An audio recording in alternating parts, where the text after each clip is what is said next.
Dan hari ini kita mau belajar tentang melayani tanpa batas.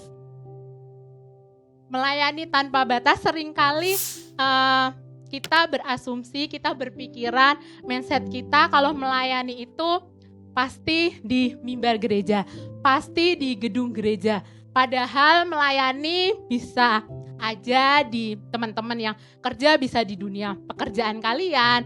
Kalau teman-teman yang kuliah bisa di dunia kampus ataupun sekolah kalian, dan di masyarakat sebenarnya melayani itu. Dan sore hari ini kita mau berbicara, kita anak-anak muda, seringkali kita mau pelayanan adanya hambatan gitu. Padahal kita nggak ada batasan gitu. Mau muda, mau tua, tetap melayani gitu. Melayani tanpa batas. Makanya aku ambil dari salah satu kisah gitu. Ketika Timotius gitu, kawan sekerjanya Paulus, saat itu masih muda. Timotius masih muda, dia melayani dengan jemaat yang lumayan banyak, dan orang-orang yang ada di situ meragukan Timotius. Karena apa? Karena Timotius saat itu masih muda gitu. Ketika saat itu masih muda, dan Paulus menguatkan Timotius yang ada melalui suratnya yang ada ini. Makanya kita mau buka bersama-sama di 1 Timotius 4. 1 Timotius 4 ayat yang ke-12 sampai dengan ke-16. Kita bisa baca bersama-sama. Janganlah seorang menganggap engkau rendah karena engkau muda. Jadilah teladan bagi orang-orang percaya dalam perkataanmu, dalam tingkah lakumu, dalam kasihmu, dalam kesetiaanmu, dan dalam kesucianmu. Sementara itu, sampai aku datang, bertekunlah dalam membaca kitab-kitab suci, dalam membangun dan dalam mengajar. Jangan lalai dalam pergunakan karunia yang ada padamu, yang telah diberikan kepadamu oleh nubuat dan dengan penumpangan tangan Sida Penatua. Perhatikanlah semuanya itu, hiduplah di dalamnya supaya kemajuanmu nyata kepada semua orang. Awasilah dirimu sendiri, awasilah ajaranmu, bertekun dalam semuanya itu. Karena dengan berbuat demikian, engkau akan menyelamatkan dirimu dan semua orang yang mendengar engkau. Dari 1 Timotius 4 ayat yang ke-12 sampai dengan 16 ini, kita mau belajar ada 6 poin gitu. 6 poin bagaimana kita sebagai anak muda melayani tanpa batas. Yang pertama di ayat yang ke-12, kita seringkali dianggap rendah sama orang-orang, teman-teman kita yang lebih senior dari kita ketika kita melayani. Itu menjadi pergumulan, gak hanya teman-teman, banyak orang menjadi pergumulan ketika kita melayani, kita dianggap rendah karena kita masih muda gitu. Ketika kita masih muda, mungkin kita memberikan ide-ide ataupun ide untuk melayani seringkali ditolak sama mereka karena kita dianggap belum berpengalaman gitu dalam hal itu. Begitu juga ketika Timotius gitu. Ketika Timotius pelayanan, dianggap Timotius masih muda dan belum cukup mengerti gitu dalam hal itu gitu. Begitu juga dalam kehidupan kita gitu. Seringkali kita mengalami itu, tapi ketika kita mengalami hal itu, kita yakin kita tetap maju gitu. Tetap maju dengan cara apa? Dengan cara yaitu ketika kita dianggap rendah sama orang-orang, kita mau buktikan dengan apa? Yang kedua, yaitu poin yang kedua, kita mau buktikan, kita mau jadi contoh gitu. Mau jadi contoh, di sana disampaikan gitu melalui perkataan kalian, tingkah laku kalian, kita bisa menjadi contoh gitu. Jangan sampai ketika kita ngomong contoh aja ya, di dunia, mungkin dunia kuliah kalian, dunia sekolah kalian bisa menyampaikan kepada teman-teman kalian kalau kalian jangan menyontek, tapi nanti ujian kalian nyontek gitu. Begitu juga ketika kita nih di dunia pekerjaan juga gitu. Ketika di dunia pekerjaan seringkali kita mengatakan bahwa jangan kayak nyogok sana sini, cari muka sana sini gitu ke teman kita nih, padahal kita sendiri melakukan itu gitu. Makanya setiap apa yang kita katakan harus selaras dengan apa yang kita lakukan gitu dalam kehidupan kita masing-masing gitu. Begitu juga ketika kita bisa menjadi berkat, jadi apa? Jadi berkat dari perkataan kita, ucapan kita gitu. Ucapan kita mengandung kasih gitu. Ketika kita mengucapkan segala sesuatu, tidak menyinggung orang lain, tidak menyinggung teman-teman kita gitu. Kita mengucapkan sesuatu menjadi berkat.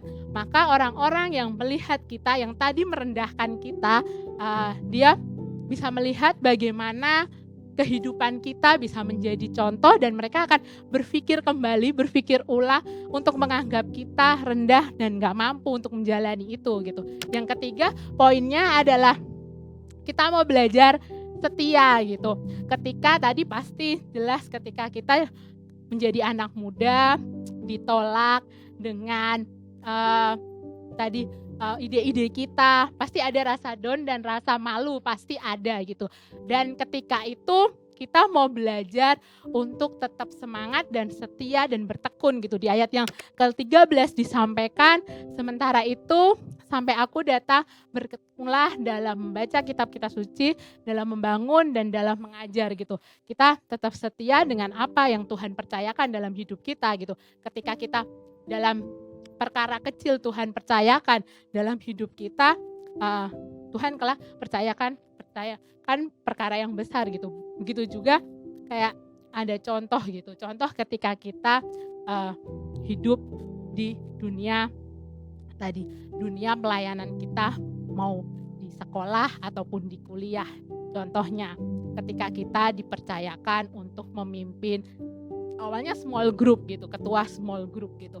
Itu merupakan pelayanan yang ada juga gitu. Ketika dosen kita mempercayakan hal itu, kita lakukan, kita jalani dengan baik gitu. Ketika saatnya tiba, nanti dosen kita juga melihat dan kita bisa dipercayakan perkara yang besar gitu. Seperti kita bisa dipercayakan menjadi ketua kelas ketua kelas gitu. Makanya ketika kalian percaya, kita jalani perkara yang kecil dulu, dan nanti Tuhan akan percayakan perkara yang besar. Kesetiaan itu ada gitu. Seperti contohnya Yayasan Tangan Pengharapan sendiri kan, ketika saat itu Ibu Heni pernah menyampaikan dengan beberapa orang dengan jumlah yang sedikit waktu awal di Bandung, terus sampai besar sekarang ini dan sampai saat ini, semuanya itu dari kepercayaan yang perkara kecil gitu, dan sampai sekarang menjadi besar gitu. Makanya kita mau belajar hidup yang setia. Dan selanjutnya yaitu poin yang keempat, yaitu pakailah karunia yang Tuhan kasih.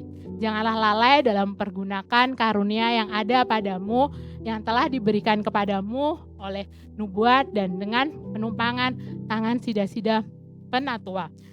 Pasti teman-teman semua di sini punya talenta, nggak mungkin nggak punya talenta gitu. Pasti semuanya punya talenta, mau dipercayakan 1, 2, 3 atau lebih, pasti kalian punya talenta semuanya di sini gitu. Dan ketika kalian punya potensi, punya karunia, kepandaian yang kalian punya dalam kehidupan kalian, kalian bisa membantu orang lain gitu.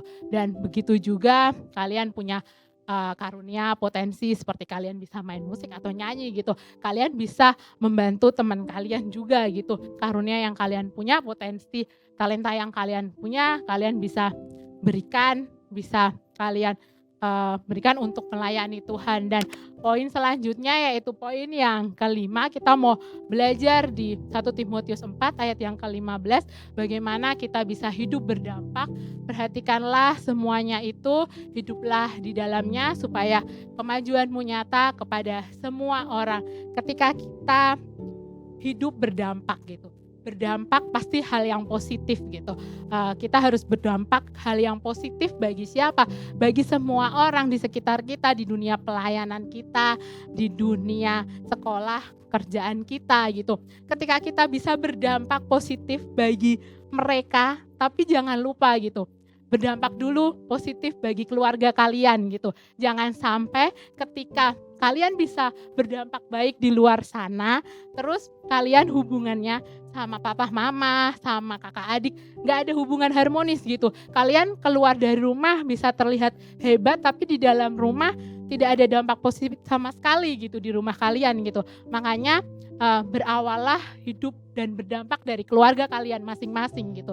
Ketika kalian udah berdampak di keluarga kalian, selanjutnya kalian bisa berdampak untuk orang-orang yang ada di sekitar kalian, teman-teman kalian, di pelayanan kalian. Hiduplah berdampak bagi semua orang gitu. Dan selanjutnya poin yang terakhir, kita jangan sombong gitu. Awasilah dirimu sendiri dan awasilah ajaranmu. Aku highlight yang ini menceritakan jadi ketika kita melakukan pelayanan gitu. Jadi kita pernah gitu komsel sharing gitu. Jadi ada salah satu yang mengatakan bercerita bahwa dia di satu titik merasakan bahwa dia sombong gini, Tuhan tuh butuh aku gitu. Padahal kan yang butuh Tuhan tuh kita, tapi di titik itu orang itu merasa sombong bahwa bahwa Tuhan tuh butuh aku gitu. Padahal ketika kita mencapai apa yang ada gitu, goal yang ada dalam ketika kita melayani itu semua ya karena untuk hormat kemuliaan nama Tuhan gitu. Makanya kita mau belajar untuk reminder diri kita masing-masing gitu, reminder diri aku juga, diri saya juga, dan teman-teman semua gitu. Ketika kita sudah mulai sombong, ketika kita sudah mulai tinggi hati gitu. Dan sore hari ini semoga memberkati teman-teman semua dengan sharing yang cukup singkat ini, 6 poin. Kita mau belajar melayani tanpa batas. Semoga menjadi berkat bagi teman-teman semuanya. Dan nanti teman saya, Kakak Martin, akan menjelaskan salah satu poin yang ada di sini lebih detail lagi. Silahkan Kakak Martin. Topik pembahasan kita pada hari ini yaitu melayani dengan talenta. Oke, jadi mungkin teman-teman semua mendengar kata melayani itu mungkin hanya untuk mereka saja yang bisa main musik di depan, yang bisa bernyanyi. Tapi hari ini saya membagikan bagaimana kita yang potensi yang Tuhan kasih, bakat talenta yang Tuhan kasih dalam kehidupan kita bisa melayani. Bukan hanya di gereja saja, tetapi yang Kadita bilang tadi, bisa di tempat pekerjaan, bisa juga di rumah atau dimanapun yang Tuhan tempatkan. Oke, kita akan pertama kita akan membaca dulu arti melayani. Arti melayani dalam bahasa Ibrani itu di sini dikatakan lasaret, yang artinya adalah menjadi pelayan. Nah, kalau teman-teman tahu, pelayan itu sebenarnya itu tugasnya adalah melayani, bukan? Melayani siapa saja. Artinya seperti ini, ketika kita pergi ke sebuah restoran, di sana pastikan ada pelayan. Nah, bayangkan teman-teman pergi ke sebuah restoran gak ada pelayannya, berarti gak ada yang melayani kalian, bukan? Yang melayani kita, bukan?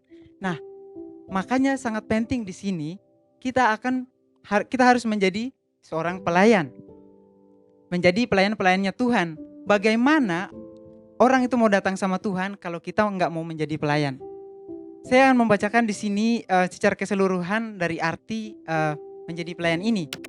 Secara keseluruhan, melayani dalam bahasa Ibrani melibatkan tindakan, pengabdian, pengorbanan, dan memberikan kontribusi positif untuk kepentingan orang lain, baik itu dalam konteks sosial, agama, dan kemanusiaan. Nah, teman-teman lihat di sini, bukan hanya di agama saja, tetapi juga di dalam lingkungan sosial, di dalam lingkungan sekuler kita. Mungkin kita ada lagi kuliah, dalam pekerjaan kita bisa melayani di sana dengan apa? Dengan bakat yang Tuhan berikan kepada kita. Nah, sekarang saya akan membahas bakat.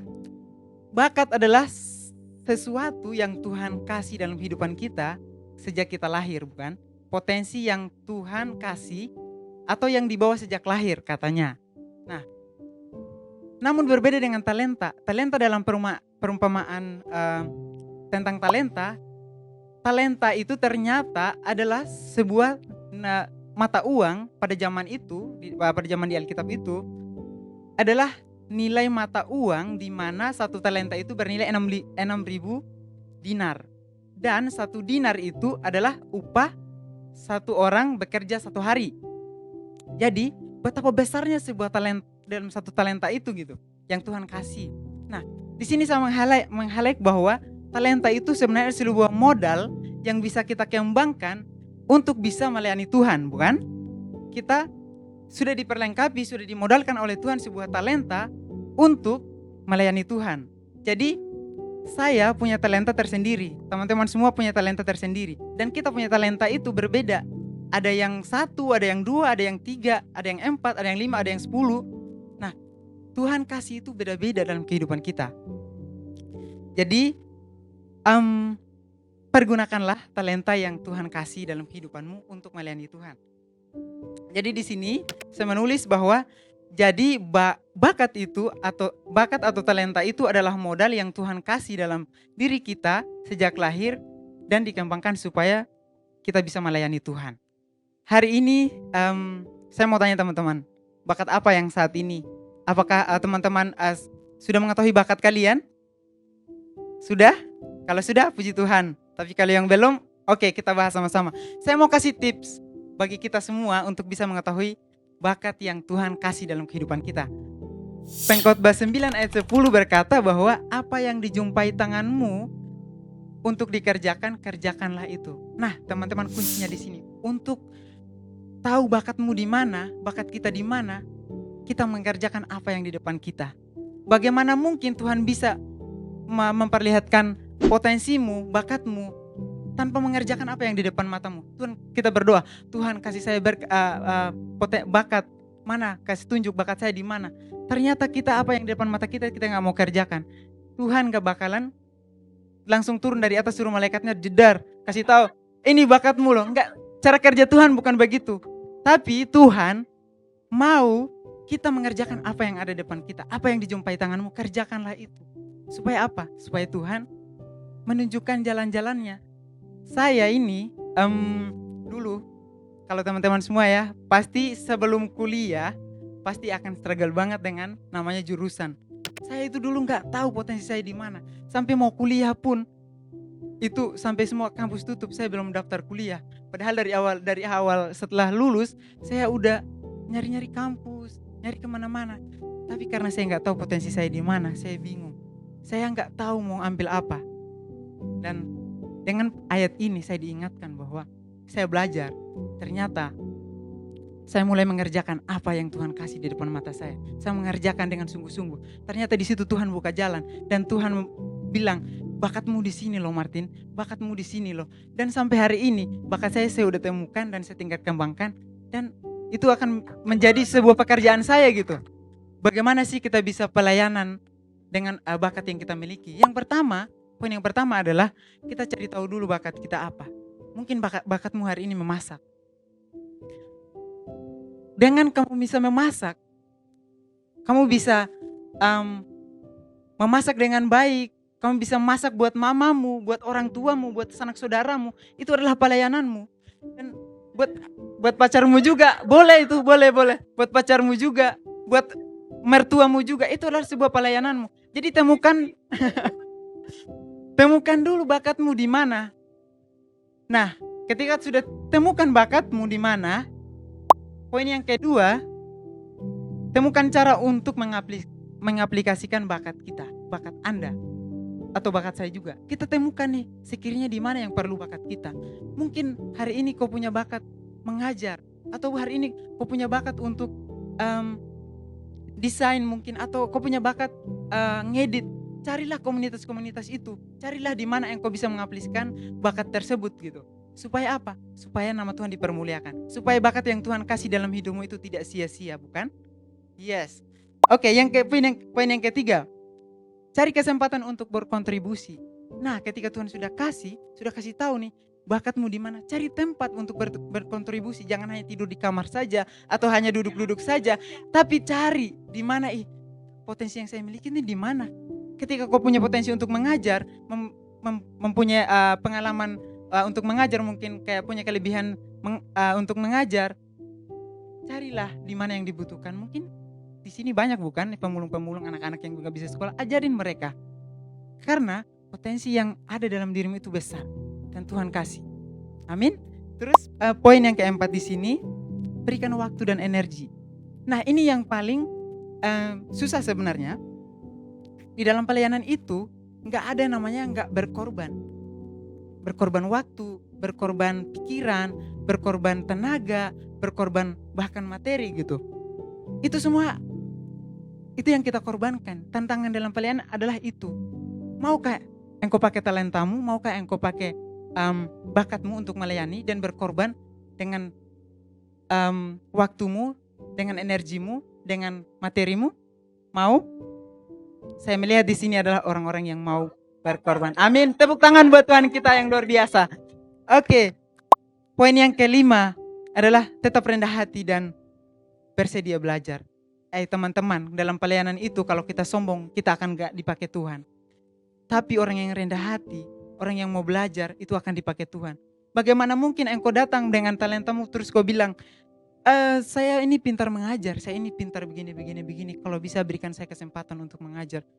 Itu dari attitude itu kita nggak akan diterima, walaupun potensimu di situ besar. Tetapi kalau engkau sombong, engkau nggak rendah hati, Tuhan nggak akan pakai engkau di situ. Bahkan orang-orang di situ nggak akan menerimamu, bukan? Karena dengan kerendahan hatilah kita bisa melayani sesama kita. Amin. Yes. Amin. Saya di sini menulis bahwa pelayananmu akan lebih mulus ketika kamu tulus. Pelayananmu akan lebih mulus ketika kamu tulus. Orang-orang yang tulus lah yang dipakai Tuhan, bukan? Amin. Yang bilang amin adalah orang-orang yang tulus. Yes. Begini teman-teman, saya ini orang yang susah mengatakan tidak. Orang minta tolong apapun, saya itu paling susah, jeleknya di situ. Mungkin orang-orang, mungkin saya membaca artikel bahwa orang yang susah mengatakan tidak itu adalah orang sifatnya jelek gitu. Karena apa-apa sedikit dimintain tolong dia bilang iya, walaupun dia sebenarnya nggak bisa. Tapi saya itu punya kekuatan di situ. Tapi saya memandang itu ada sebuah kekuatan yang Tuhan kasih buat saya. Ketika saya banyak yang harus selesaikan dan orang minta tolong, saya susah mengatakan tidak dan saya bilang, oke, saya bantu. Dan saya akan memprioritaskan itu yang dia bilang.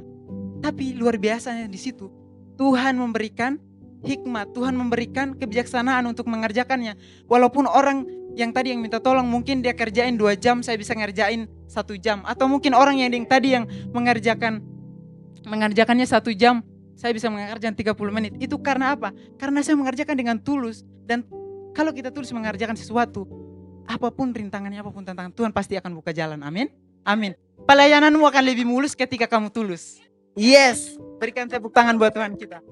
Di sini sama membagikan satu poin lagi. Perkataan itu mengandung kuasa, tetapi tergantung siapa yang mengatakannya. Percaya nggak teman-teman? Kalau teman-teman punya masalah, terus abang tukang bakso datang dan dia bilang, bro, kalau misalnya kau ada masalah, bilang ke saya ya. Pasti saya sendiri pun mungkin, oh oke, nanti saya akan telepon ya kalau sudah masalah. Tapi saya nggak akan aman ketika dia bilang seperti itu, karena dia mungkin sama juga mungkin seperti saya gitu, ya abang tukang bakso. Tapi tiba-tiba presiden datang, dia bilang, bro, kalau ada salah, telepon saya siap sedia untuk membantu Anda. Di situ saya akan lebih nyaman, saya akan lebih percaya dia gitu. Apalagi Tuhan bilang, masa depanmu adalah masa depan yang sungguh indah, masa depan yang penuh dengan harapan. Itu kalau teman-teman percaya, itu kuasanya akan dinyatakan dalam kehidupanmu. Dalam pelayanan kita akan banyak temukan masalah. Orang lain omongin, orang lain memfitnah Anda, memfitnah kita dalam pelayanan kita. Tetapi percaya dengan perkataan Tuhan. Kita percaya dengan kata-kata Tuhan bahwa Dia akan menolongmu dimanapun engkau dapat masalah. Tuhan pasti akan membuka jalan, bukan? Amin. Tuhan kita adalah Tuhan yang berkuasa dalam perkataannya. Dia tidak pernah mengingkar janji. Beri tepuk tangan buat Tuhan kita. Cara pandang kita terhadap diri kita itu sangat mempengaruhi. Ketika engkau memandang dirimu lebih rendah daripada orang lain dan kau bilang, Felix ini jago musik, jago nyanyi, suaranya bagus. Saya apalah ini? Saya nggak bisa bernyanyi, suara saya pun cempreng, saya nggak bisa bermain musik. Disitulah engkau mematikan potensi yang Tuhan kasih dalam hidupmu. Karena engkau fokus melihat orang lain, engkau membandingkan dirimu dengan orang lain, membandingkan potensimu dengan potensi orang lain, sehingga potensimu itu engkau tidak sibuk untuk menggalinya, dan disitulah potensimu akan mati.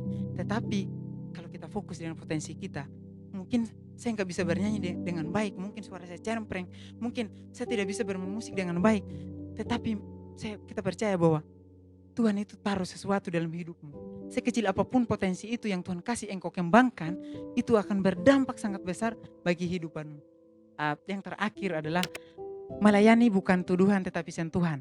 Ini adalah salah satu teman yang kasih ini ya, yang kasih kata-kata ini. Dan saya tadi pas dia bilang melayani bukan tuduhan tapi sentuhan, saya merenung, wah ini benar juga nih. Jadi sebenarnya dalam pelayanan itu kita terkadang lupa akan habitat kita. Habitat kita apa? Siapa? Habitat kita adalah Tuhan. Tuhan menciptakan ikan, dia berkata kepada air. Tuhan menciptakan pohon, dia berkata kepada tanah. Tuhan menciptakan kita, dia berbalik kepada dirinya sendiri dan berkata bahwa mari kita menciptakan manusia segambar serupa dan gambar kita. Dan air tanpa ikan tetaplah air. Tanah tanpa pohon tetaplah tanah. Tuhan tanpa manusia tetaplah Tuhan. Pertanyaannya, ikan tanpa air apakah ikan hidup? Pohon tanpa tanah apakah hidup? Sebaliknya manusia tanpa Tuhan adalah mati. Kita tanpa Tuhan gak ada apa-apanya. Pelayananmu akan sia-sia ketika engkau keluar dari habitatmu. Habitatmu itu apa? Tuhan. Habitatmu itu Tuhan. Harus ada dalam hadirat Tuhan. Amin. Beri tepuk tangan buat Tuhan kita. Tuhan Yesus memberkati.